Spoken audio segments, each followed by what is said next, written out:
I'm a 34-year-old single dad named Marcus, and I've been raising my son Tyler on my own since he was 2 years old. His mom left when things got hard, and I won't lie, those early years were brutal. I worked double shifts as a network administrator, learned to braid hair through YouTube tutorials, and became the dad who knew every kid's name at the playground. Tyler's 8 now, and he's the best thing that ever happened to me. He's got this quiet, thoughtful way about him, always observing before he speaks, and he's crazy smart for his age. We've got our routine down, just the two of us against the world, and honestly, I wouldn't have it any other way. But here's the thing about being a single parent. You learn pretty quickly who's actually in your corner and who just pretends to be when it's convenient. My older brother Cameron, 38, married to his wife Vanessa for 10 years, with 3 kids of their own, has always been what I'd call conditionally supportive. When I needed help moving into my apartment 6 years ago, he was too busy. When I asked if Tyler could hang out with his cousins during a work emergency, suddenly their schedule was packed. But when Cameron needed someone to house sit for 2 weeks while they went to Hawaii, or when he wanted to borrow my truck to move furniture, well, then family was everything. I've learned to manage my expectations, you know? I don't ask for much anymore. I take care of Tyler and myself, and I keep my distance from the drama. But my mom, bless her heart, she's always trying to force this picture-perfect family dynamic that just doesn't exist. She's constantly organizing family dinners and get-togethers, insisting that the cousins need to spend time together, that blood is thicker than water, all those cliches that sound nice, but ignore the actual reality of how people treat each other. Last month, Mom called me about Cameron's birthday. She wanted to do something special at the Ocean View, this upscale seafood restaurant right on the waterfront that Cameron had been talking about for months. The place isn't cheap. We're talking appetizers starting at $25, entrees running $50 to $70, the kind of place where they put your napkin in your lap for you, and the water comes in fancy glass bottles. Mom said she'd already made a reservation for all of us, that it would be her treat, a nice family celebration. I was hesitant because Tyler and I usually stick to our budget pretty carefully, and I didn't want to end up in a situation where I'd feel obligated to chip in for an expensive meal I hadn't planned for. But Mom insisted it was completely covered, that I shouldn't worry about anything, that she just wanted all her boys and grandkids together for one nice evening. She specifically said, and I remember this clearly because I even repeated it back to her to make sure I understood, "Marcus, I'm paying for everything. You and Tyler just show up and enjoy yourselves." So I agreed. Tyler was actually excited about it because Cameron's oldest son, Derek, is 9, and despite the weirdness between Cameron and me, Tyler and Derek get along pretty well when they actually get to see each other. Tyler asked if he could wear his button-up shirt, the navy blue one we got for school pictures, because he wanted to look nice for the fancy restaurant. That's just who he is, this thoughtful, considerate kid who tries so hard to do the right thing in every situation. The day of the dinner, I was running late from work. Nothing crazy, just one of those days where everything takes 15 minutes longer than it should. A last-minute server issue came up right as I was about to leave, and I had to walk a junior tech through fixing it because if I didn't, the whole system would have been down overnight. I texted Cameron at 6:47 p.m. The reservation was for 7 p.m., and told him I was on my way, but running about 20 minutes behind. That Tyler and I would be there by 7:20 at the latest. He didn't respond, which wasn't unusual for Cameron. He's never been great about answering texts. I didn't think much of it. Tyler and I got to the restaurant at 7:18 p.m. The hostess directed us to the private dining area in the back, this beautiful room with floor-to-ceiling windows overlooking the marina, soft lighting, and crisp white tablecloths. And that's when I saw it. Cameron, Vanessa, their 3 kids, and my mom were already seated at a large round table, and spread out in front of them were these massive seafood platters. I'm talking towers of crab legs, shrimp, lobster tails, oysters on ice, the works. The kind of spreads you see in commercials. Everyone had full plates in front of them. Everyone except for the 2 empty seats that were clearly meant for Tyler and me. Tyler noticed immediately. He's perceptive like that. I watched his face fall as he looked at the empty space in front of his designated chair, then at his cousins who were cracking crab legs and dipping lobster in butter, laughing and talking with their mouths full. My mom looked up and smiled, but it was uncomfortable, like she knew something was wrong but was trying to pretend everything was fine. Cameron didn't even look up at first. He was too busy showing his youngest daughter, Emma, how to crack open a crab leg. Vanessa saw us, and her reaction is something I'll never forget. She didn't look embarrassed or apologetic. She looked annoyed, like we were interrupting something. I walked over to the table with Tyler beside me, and I kept my voice calm and pleasant because I didn't want to make a scene, especially not in front of the kids. Hey everyone, sorry we're late. Traffic was worse than I expected. That's when Cameron finally looked up, and the first words out of his mouth were, "We already ordered without you." Not, "Hey, glad you made it." Not, "We saved you some bread." Just a flat statement delivered like it was the most obvious thing in the world. I stood there for a second, processing that. 20 minutes. We were 20 minutes late, and they'd not only ordered without us, but had clearly been eating for a while based on how much food was already gone. Tyler was still standing next to me, and I could feel him tense up. He's a kid who notices everything, who feels everything deeply, and I knew he was taking this personally, even though he'd never say it out loud. I pulled out his chair for him, and he sat down slowly, looking at the empty space in front of him while his cousins continued eating like nothing was happening. Derek, Tyler's favorite cousin, was focused on a massive plate of garlic butter shrimp and didn't even acknowledge us sitting down.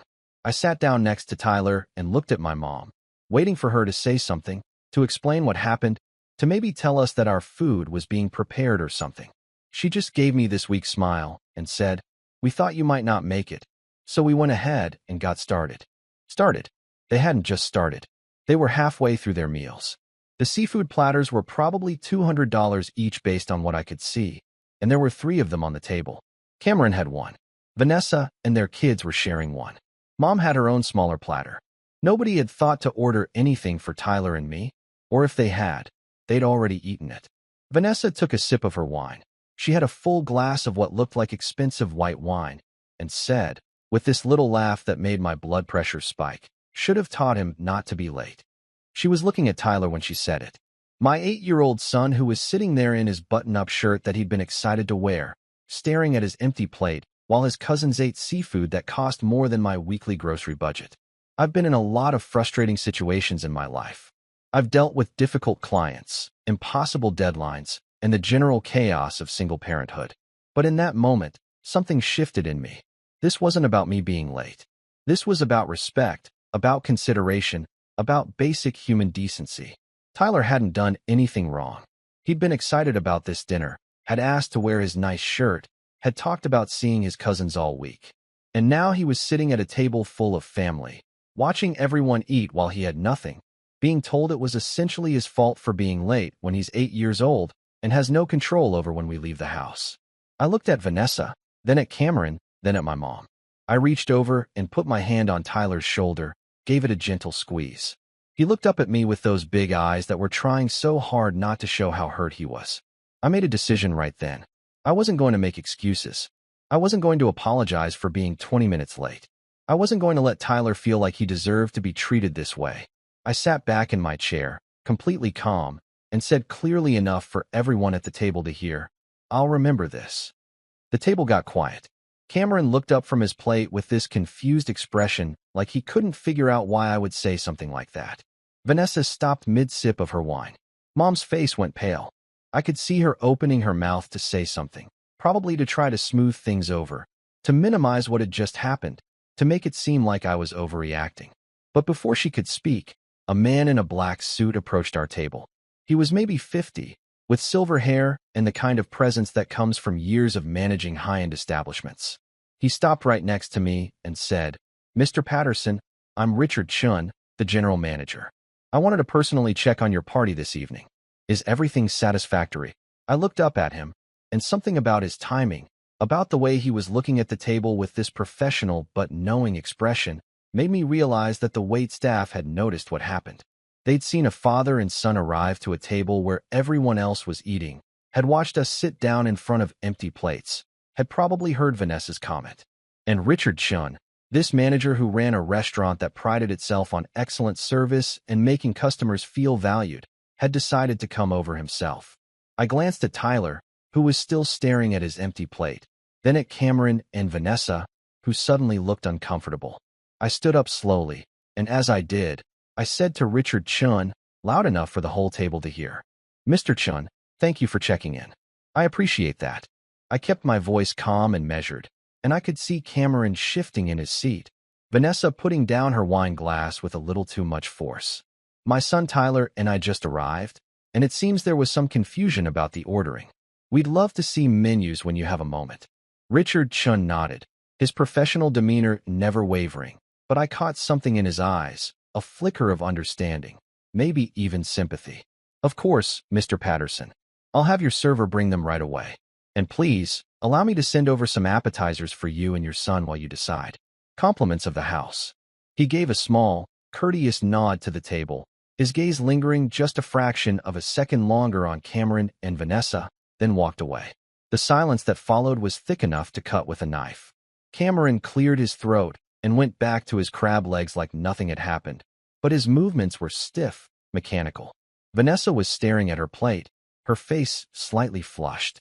Mom finally spoke up, her voice overly bright and cheerful in that way that people use when they're trying to pretend everything is fine when it very clearly is not. Well, I'm so glad you both made it. Tyler, honey, how's school going? Are you excited for summer break? Tyler, bless his heart, has always been polite even when he's hurting. It's good, Grandma. Yeah, I'm excited for summer. His voice was quiet, smaller than usual. Derek finally looked up from his shrimp and said, Hey Tyler, did you beat that game level you were stuck on? And just like that, Tyler's face brightened a little. Yeah, it took me like 30 tries, but I finally got past the ice boss. Derek grinned. That's awesome. That level is so hard. I kept falling off the platforms. The two of them started talking about the game, and I watched Tyler slowly start to relax, to remember that at least his cousin cared that he was there. Cameron's middle child, Sophie, who's 7, chimed in asking Tyler about his favorite character, and soon the 3 younger kids were in their own little conversation while the adults sat in this uncomfortable silence. A server arrived with menus for Tyler and me, along with a beautiful appetizer platter, seared scallops, crispy calamari, and these little crab cakes that looked incredible. Compliments of Mr. Chun, the server said with a warm smile, setting it down directly in front of Tyler. And I'll be right back with some fresh bread and water for you both. Tyler's eyes went wide looking at the food, and he glanced up at me for permission. Go ahead, buddy. Dig in. He carefully took one of the crab cakes, and I watched him take a bite, his whole face lighting up. Dad, this is really good, he whispered to me. I smiled at him. Yeah? I'm glad, kiddo. Cameron was watching us now, and I could see him doing mental calculations. The appetizer platter we'd just been given probably cost $40. The manager had comped it, which meant the manager knew something was off, had made a judgment call about the situation, and had decided that Tyler and I were worth taking care of. That kind of thing doesn't happen unless the staff has noticed something problematic. Vanessa leaned over to Cameron and whispered something I couldn't quite hear, but I caught Cameron's response. It's fine, Van. Just drop it. But she didn't drop it. She turned to me with this fake sweet smile and said, So Marcus, work must be really demanding if you can't even get to family dinners on time. There it was. The passive-aggressive jab disguised as concern. I took a sip of the water the server had just brought and met her eyes. Work is work, Vanessa. Sometimes things come up. I texted Cameron to let him know we'd be a few minutes late. 20 minutes didn't seem like it would be a big deal for a family dinner. I kept my tone neutral, factual, not defensive, just stating the reality. She blinked, clearly not expecting me to respond so directly. Well, when you make a reservation at a place like this, you really should try to be on time. They have schedules, other customers waiting. I nodded slowly. You're absolutely right. That's why I texted ahead. And we were only 20 minutes late, well within the grace period most restaurants allow. But I appreciate your concern about restaurant etiquette. Mom jumped in, desperate to change the subject. Cameron, honey, tell Marcus about your promotion at work. Such exciting news. Cameron perked up at that, always happy to talk about himself. Yeah, they made me senior project manager. Comes with a pretty substantial raise and a better benefits package. We're actually looking at houses in Ridgemont now. Ridgemont, the wealthy suburb with the golf courses and the private schools. Of course they were. Vanessa chimed in. The schools there are supposed to be amazing. We want the best for our children, you know? That emphasis on our children wasn't lost on me. The implication being what? That I didn't want the best for Tyler? That because I was a single parent working a regular job instead of climbing the corporate ladder, I somehow cared less about my kid's future? I felt Tyler's hand slip into mine under the table. He was still eating his crab cake with his other hand, still chatting with Derek about video games. But he'd heard that comment, and it had stung. My kid has excellent instincts about when adults are being cruel. I squeezed his hand gently, a silent reassurance. The server came back, a young woman named Ashley according to her name tag, and she smiled warmly at Tyler and me. Have you had a chance to look at the menu? Can I answer any questions or make recommendations? I hadn't actually looked at the menu yet, too focused on the dynamics playing out at the table. I opened it quickly and scanned the options. Everything was as expensive as I'd expected. The seafood platters that Cameron's family had ordered were listed at $185 each. The entrees ranged from $45 to $90. Even the salads were $22. I glanced at my mom, who was carefully not making eye contact with me. She'd said she was treating, that everything was covered. But looking at this table, at the amount of food that had already been consumed, I was starting to wonder what her actual plan had been. Had she budgeted for Tyler and me to order full meals too? Or had the assumption been that we'd just show up on time and share what everyone else was eating? Tyler was looking at the kids' menu, which thankfully had more reasonable options, $12 to $18 for things like fish and chips or chicken tenders. But this was supposed to be a special dinner at a fancy restaurant. I didn't want him ordering chicken tenders because it was the cheapest thing on the menu while his cousins had been eating lobster tails and crab legs. Tyler, what looks good to you? I asked him. He bit his lip, studying the menu. Though the fish and chips sound good. It came out as a question, like he was asking for permission, like he was worried about the price even though he was 8 years old and shouldn't have to think about those things. You sure? You could get the seared salmon if you want, or the shrimp scampi. This is a special dinner. You can get something special. His eyes widened. Can I really? Of course you can, buddy. He looked back at the menu with this careful concentration, then pointed to an item. The macadamia-crusted mahi-mahi? It says it comes with garlic mashed potatoes and grilled vegetables. I looked at the price, $52. A perfectly reasonable choice given what everyone else at the table had ordered. That sounds delicious. Great choice. Cameron's head snapped up at that. Marcus, that's a $50 entree. I met his eyes. I can read, Cameron. And everyone else at this table has been eating food that costs just as much, if not more. Tyler should get to enjoy a nice meal too. Vanessa actually scoffed. We ordered for our children before you got here. We didn't think you'd be comfortable with us ordering expensive meals for Tyler without asking first. The spin on that was impressive. They'd ordered without us, excluded us completely, and now we're framing it as being considerate of my financial boundaries. I smiled, and it wasn't a friendly smile. How thoughtful of you to consider my comfort level. I appreciate that. Tyler will have the mahi-mahi, and I'll have the lobster tail and filet mignon combination, please. I said that last part to Ashley, who was still standing there patiently. The combination platter I'd just ordered was $95. I watched Cameron's jaw tighten. Ashley nodded, writing it down. Excellent choices. And how would you like your filet prepared, sir? Medium rare, please. Perfect.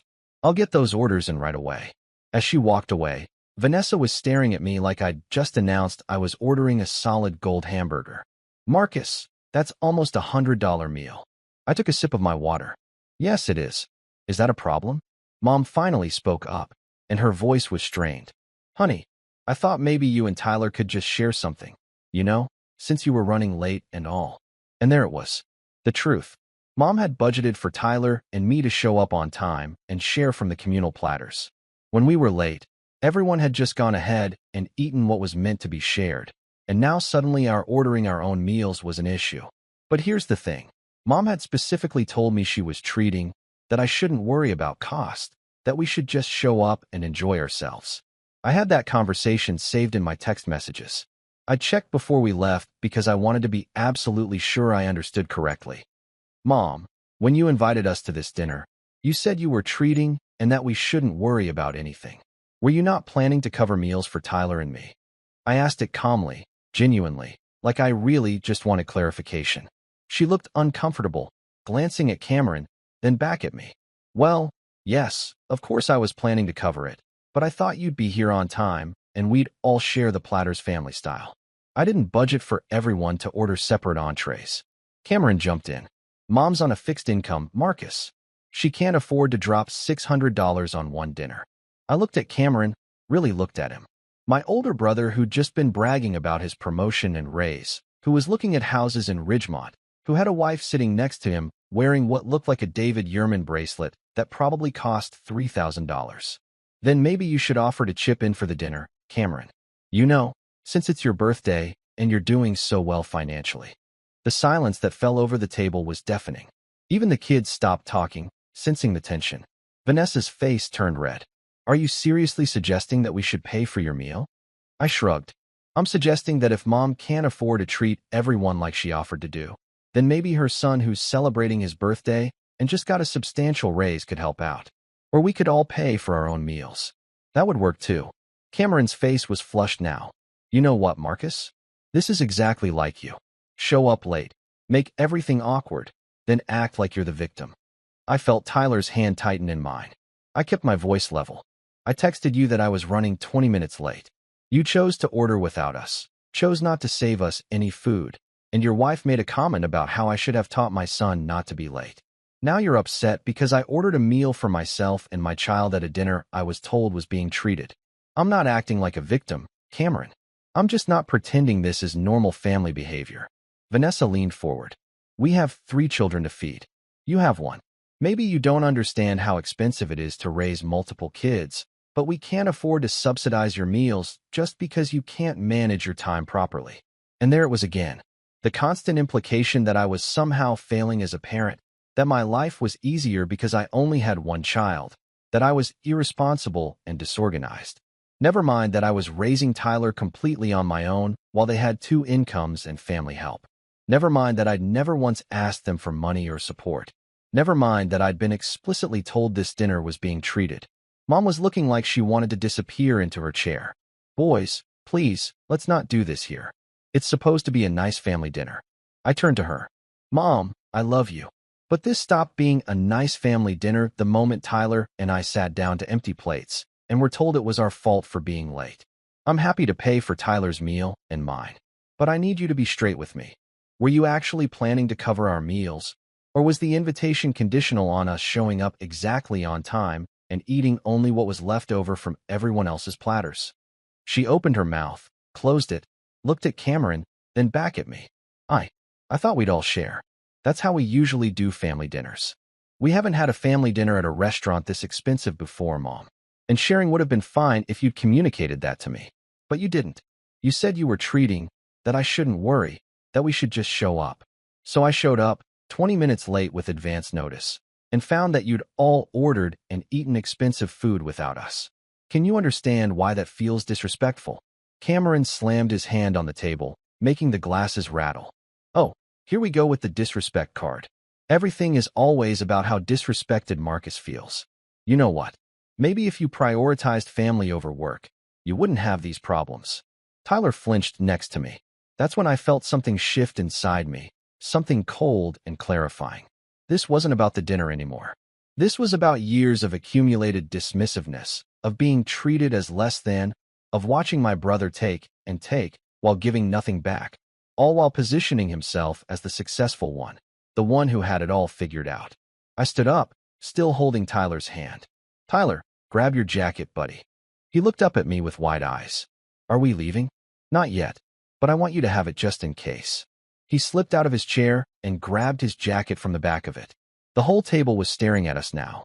Richard Chun, the manager, must have been keeping an eye on our table because he appeared almost immediately, probably sensing the escalating tension. Is everything all right, Mr. Patterson? I turned to him with a calm smile. Mr. Chun, I apologize for the disturbance. I have a question about the bill for this table. Who's currently set up to pay for it? He glanced at the table, then back at me. The reservation was made under Mrs. Patterson's name. He nodded toward my mom. And she indicated when booking that she'd be covering the meal. I nodded. And what's the total looking like so far, if you don't mind me asking?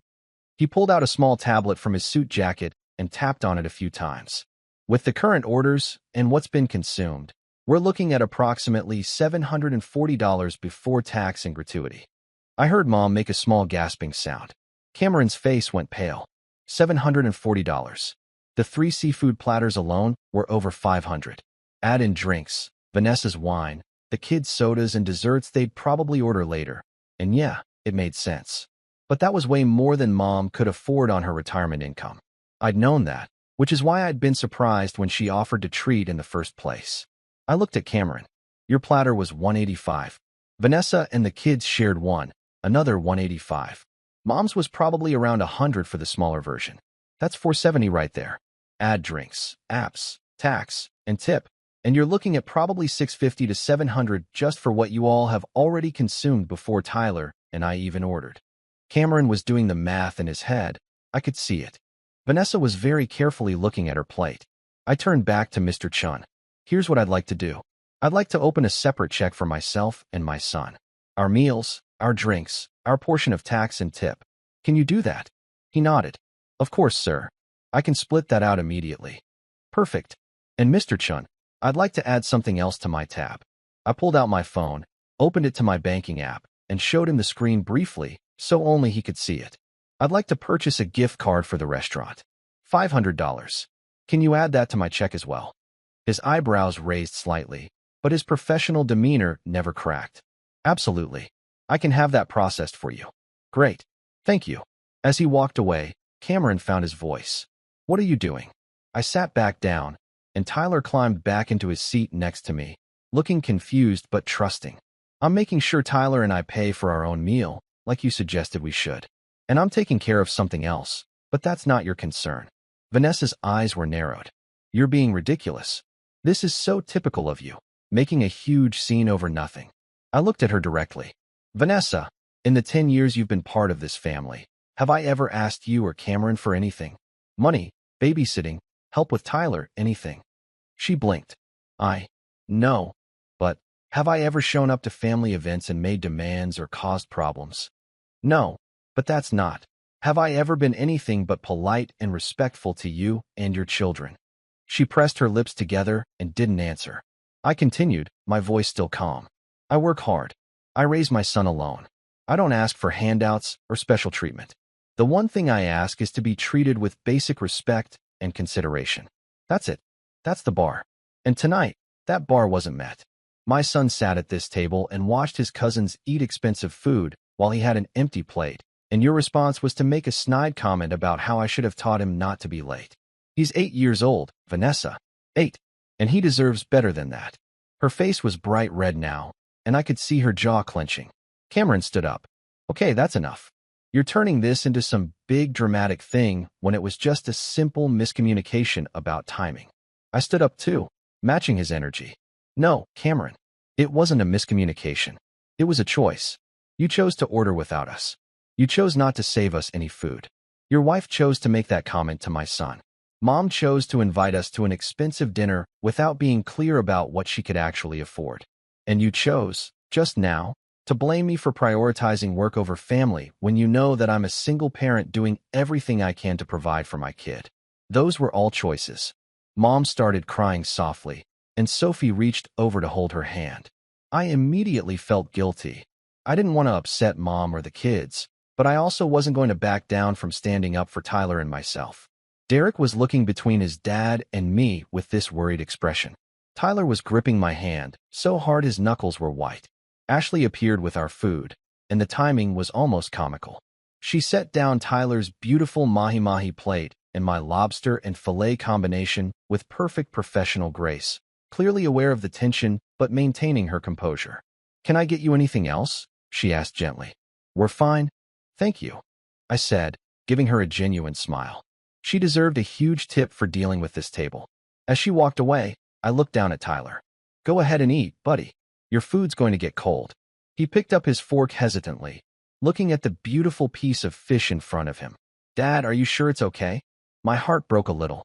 He was asking permission to eat food at a restaurant, worried about whether it was allowed, whether it was too much. It's more than okay, Tyler. You enjoy every single bite. He cut a small piece and tried it. And despite everything, despite the tension and the arguing and the uncomfortable silence, his face lit up. It's really good, he whispered. I cut into my filet, and it was perfectly cooked, tender and flavorful. The lobster tail was butter-poached and practically melted in my mouth. Under different circumstances, this would have been an amazing meal. We ate in silence for a few minutes while Cameron and Vanessa whispered intensely to each other and Mom dabbed at her eyes with her napkin. Then Cameron's oldest, Derek, did something that surprised me. He pushed back from the table, walked around to Tyler, and said, "Hey Tyler, want to see the fish tanks? They have them by the front entrance. They're really cool." Tyler looked up at me for permission. I nodded. "Go ahead. Stay where I can see you, okay?" "Okay, Dad." The two boys walked off toward the front of the restaurant, and I watched them go, grateful that Derek was being kind to Tyler even while the adults were being terrible to each other. Sophie and Emma went back to coloring on the kids' menus the restaurant had provided, seemingly unaffected by the adult drama or just skilled at tuning it out. With the kids out of earshot, Vanessa leaned across the table. "You have some nerve, Marcus. Coming in here, ordering the most expensive thing on the menu, making your mother feel terrible, causing a scene in front of the children." I held up a hand. "Stop. First, I ordered a meal comparable to what everyone else ate. Second, I didn't make Mom feel terrible. The situation made her feel terrible because she overextended herself financially and didn't communicate that clearly. And third, the only person who caused a scene in front of the children was Cameron when he slammed his hand on the table. I've been nothing but calm this entire time." Cameron leaned back in his chair, arms crossed. "You're being calm the way you're always calm, cold and calculated, like you're better than everyone else." That stung because it wasn't true, or at least it wasn't how I saw myself. "I'm not cold, Cameron. I'm hurt. There's a difference. I'm hurt that my family treated my son the way they did tonight. I'm hurt that instead of apologizing or acknowledging that it was messed up, you're defending it and attacking me. And I'm tired of being treated like I'm less important than you, like my time doesn't matter, like Tyler doesn't matter." Mom spoke up, her voice shaky. "Marcus, honey, you both matter. You know you do. I'm sorry about the confusion with the bill. I should have been more clear about the budget. I just wanted to do something nice for Cameron's birthday and have everyone together." I softened my tone for her. "Mom, I get that. And I appreciate the intention. But you have to understand how it felt from my perspective. You told me everything was covered, that I shouldn't worry. I took you at your word. Then I show up and find out that's not actually the case. And I'm made to feel like the problem for not reading between the lines."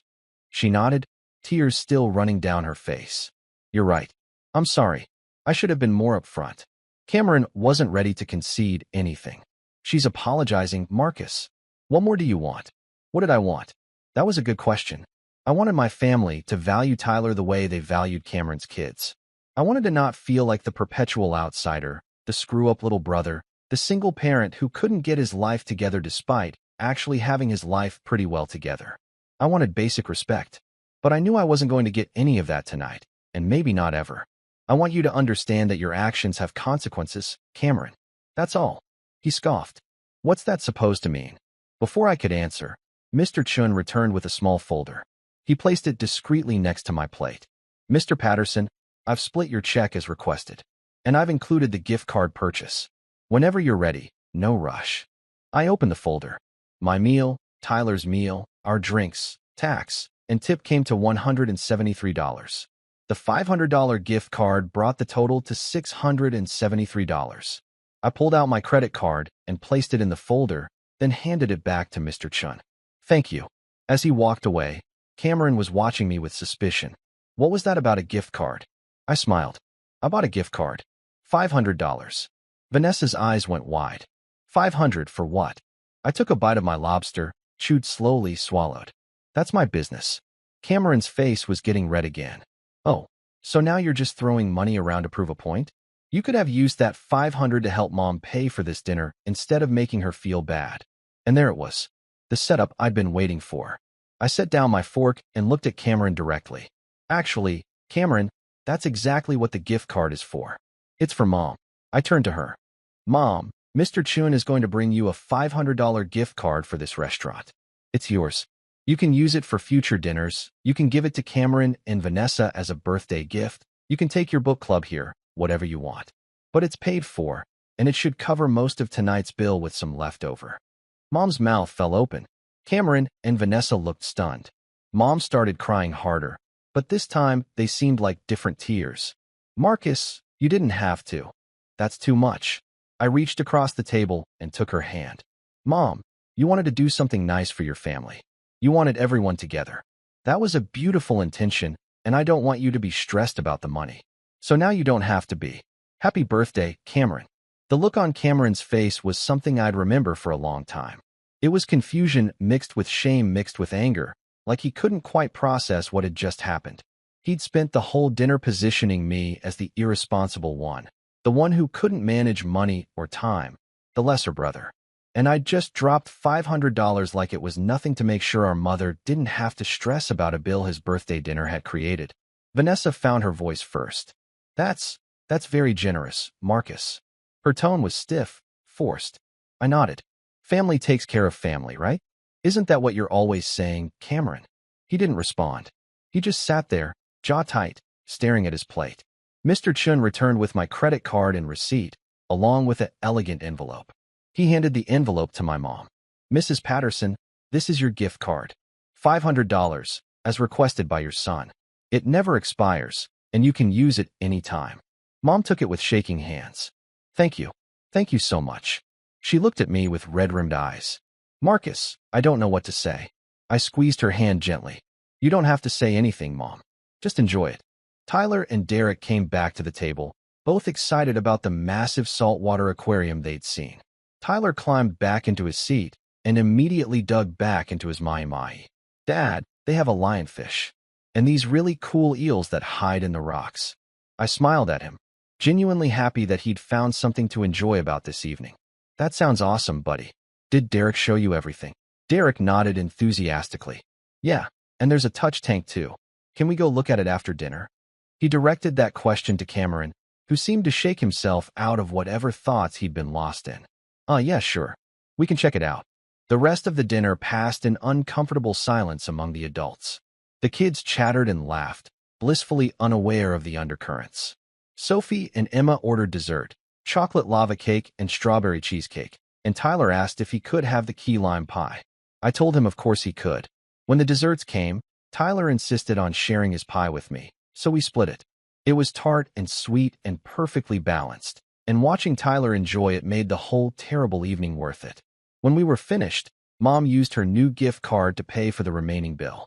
The look the server gave her when she handed it over, surprised and pleased, told me that Mom was probably going to get excellent service here for a long time. We all walked out together, and in the parking lot, there was this awkward moment where nobody knew quite what to say. Mom hugged me tightly and whispered in my ear, "Thank you, sweetheart, for everything." I hugged her back. "Love you, Mom." She bent down and hugged Tyler too. "Love you, my sweet boy. I'm sorry about tonight." Tyler, being Tyler, just hugged her back and said, "It's okay, Grandma. The fish was really good." Cameron stood there with his hands in his pockets, and for a moment I thought he might actually apologize or acknowledge something. But then Vanessa took his arm and started walking toward their car, and the moment passed. Derek ran up and gave Tyler a fist bump. "See you later, T." "See you, Derek." As we walked to my car, Tyler slipped his hand into mine. We got in, buckled up, and I started the engine. Before I pulled out of the parking space, Tyler said quietly, "Dad, why were Uncle Cameron and Aunt Vanessa being so mean?" I gripped the steering wheel, trying to figure out how to explain adult pettiness and family dysfunction to an 8-year-old. I took a deep breath and looked at Tyler in the rearview mirror. "Sometimes, buddy, people get so caught up in their own stuff that they forget to think about how their actions affect others. It wasn't about you. You didn't do anything wrong." He was quiet for a moment, then said, "But Aunt Vanessa said you should have taught me not to be late. Like it was my fault." My heart clenched. "Tyler, listen to me. You are 8 years old. You have no control over when we leave the house or what time we get places." That comment was completely unfair, and it said everything about her and nothing about you. You understand that? He nodded slowly. "I guess. It just felt bad. I know it did, and I'm sorry you had to experience that. But I want you to remember something. How people treat you says more about them than it does about you. And the way you handled yourself tonight, staying polite and kind even when you were hurt, that made me really proud." He smiled a little at that. "The fish was really good, though." I laughed, and just like that, the tension broke. It was, wasn't it? Worth the wait. Definitely worth it. We drove home listening to his favorite playlist, and by the time we pulled into our apartment complex, he was back to his normal self, telling me about the upcoming field trip to the Science Museum and how his friend Jason had brought in a real geode for show and tell. Over the next few days, I didn't hear anything from Cameron or Vanessa. Mom texted me twice, once to thank me again for the gift card, and once to say that she'd talked to Cameron about the dinner and that he understood he could have handled things better. That was the closest thing to an apology I was going to get, apparently. I didn't push it. I'd said what I needed to say. I'd stood up for Tyler and myself, and I'd made sure Mom wasn't financially stressed. That was enough. But then, about a week later, something interesting happened. I was at work when I got a call from an unknown number. Normally I don't answer those, but something made me pick up. Hello. Hi. Is this Marcus Patterson? A woman's voice asked. Yes, this is Marcus. Hi Marcus, this is Jennifer Chun. I'm Richard Chin's wife. He's the manager at the Ocean View restaurant where you had dinner last week. I sat up straighter in my chair. Oh yes. Hi. Is everything okay? She laughed. Everything's fine. Actually, Richard was really impressed by how you handled that situation with your family. He mentioned it to me because we run a nonprofit together that provides mentorship and support for single parents, and we're always looking for people who might be interested in getting involved or sharing their experiences. I was taken aback. Oh wow, I had no idea. Richard has a good eye for people, she continued. He said you showed a lot of grace under pressure, and that your son seemed like a wonderful kid. We host monthly dinners, nothing as fancy as the Ocean View, where single parents can connect, share resources, and just have community support. We also do workshops on financial literacy, work-life balance, that kind of thing. Would you be interested in coming to one? You could bring Tyler. We have activities for the kids. I thought about it. Tyler and I had our routine, our little world of just the two of us, and we were okay. But the idea of connecting with other parents who understood the unique challenges of doing this alone was actually really appealing. You know what? Yeah, I'd be interested. That sounds great. She gave me the details for the next dinner, which was in 2 weeks. After we hung up, I sat there for a moment, amazed at how something good had come out of that terrible dinner.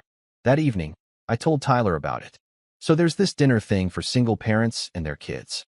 They have games and activities for you guys while the adults talk. Want to go check it out? His eyes lit up. Will there be other kids my age? I think so, yeah. Okay, let's go. 2 weeks later, we went to the dinner. It was held at a community center, nothing fancy, but it was warm and welcoming. There were about 15 parents there with their kids, and Tyler immediately connected with a couple of boys around his age.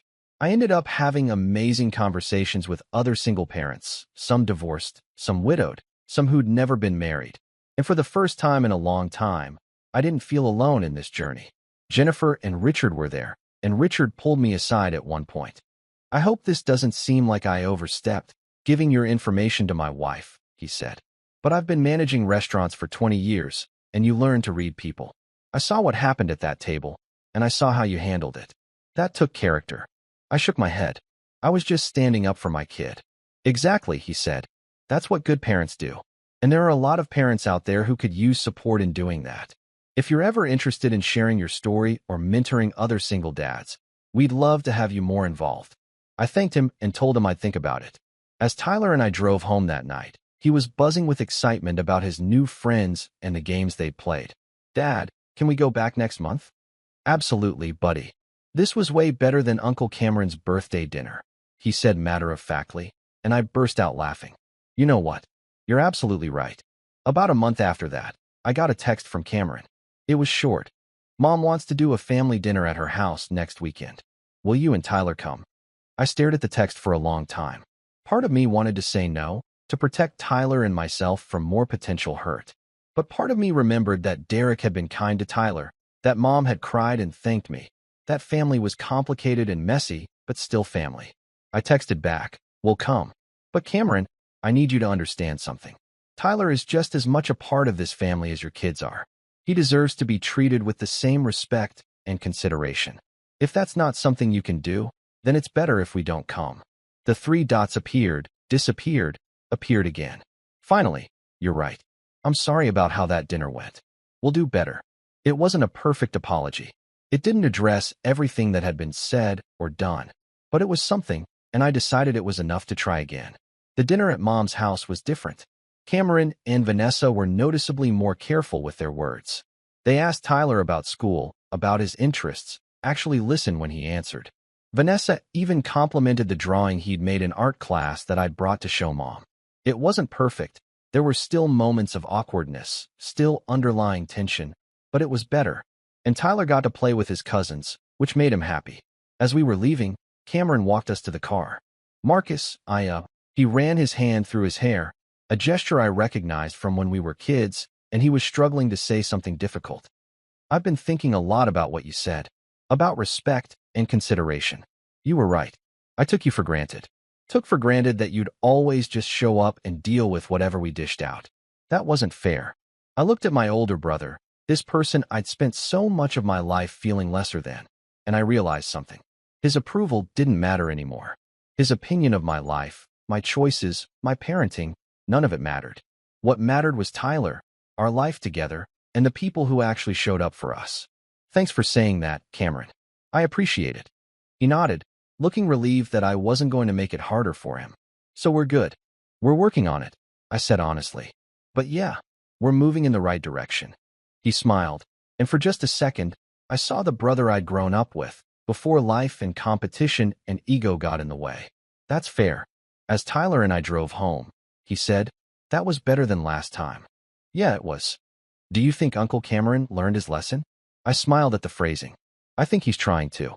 Sometimes adults need to learn lessons too. Like how I learned not to leave my Legos all over the floor after I stepped on one. I laughed. Exactly like that. Sometimes you have to experience the consequences before you really understand why something matters. Tyler was quiet for a moment, then said, Dad, thank you for standing up for me at that restaurant. Even though it was scary when everyone was arguing, I felt really safe because I knew you had my back. I had to blink back tears. I'll always have your back, buddy. Always. That's what dads do. You're a really good dad, he said softly. And right there, in that moment, I knew that everything I'd been through, the late nights, the solo parenting struggles, the family drama, all of it, was worth it. Because I had this incredible kid who felt safe and loved and valued. And that was the only thing that really mattered. 6 months later, I got more involved with the Single Parents nonprofit. I started co-facilitating a workshop for single dads, sharing my experiences and learning from theirs. Tyler made lasting friendships with kids from the group, and we had a community that supported us in ways my blood family never quite had. Cameron and I maintained a cordial relationship. We weren't best friends, probably never would be, but we could sit at the same table without tension, and our kids could be cousins. That was enough. And whenever Mom wanted to do a family dinner, we had a standing arrangement. Everyone paid for their own meals, or we potlucked at someone's house. No more confusion, no more assumptions, no more unspoken expectations.